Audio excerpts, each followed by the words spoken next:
Go. Okay. So, slice tayo ng rib eye. May dumating pong Ah, grasya. Kaya ito po, grasya from ayan from sarap. Edmonton.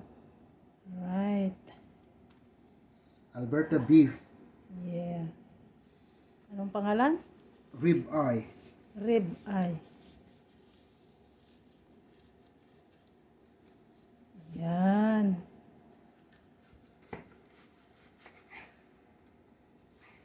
Ay, matigas. Kasi frozen pa. Frozen. Yan.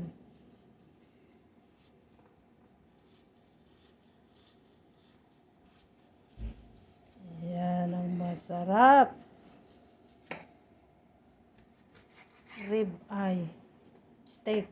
Rib eye steak, yes. Rib eye steak. Ayan. Rib eye steak. Meat from Edmonton, Alberta. Okay, mga kaibigan. Ito po ang dumating na grasya from Edmonton, Alberta. Luto Yan, natin maraming bukas. salamat. You're welcome. Oh, this is almost 12 ounce. 340 grams. 340 grams. Yeah. Yeah. Dati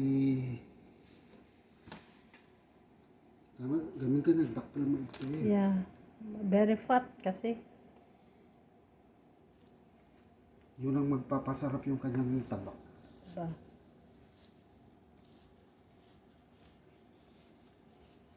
Ayan.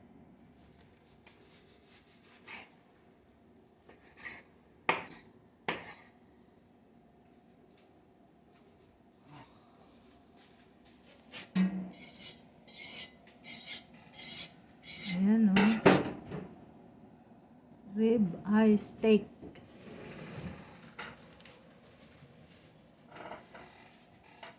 Yeah, mas mahal siya kaysa sa New York steak. Oh, Strip loin because this is ribeye.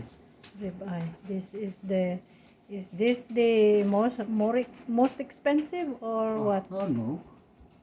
Which one?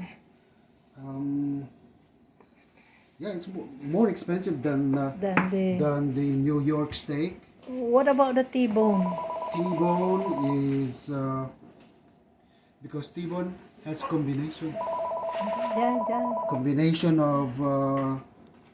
of tenderloin. Also, that is more expensive, but there's a bone on it. Okay.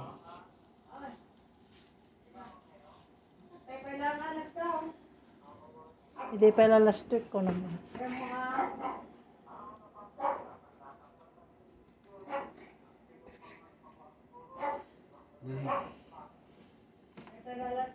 Nagtangkad na. Yeah, because it's still frozen.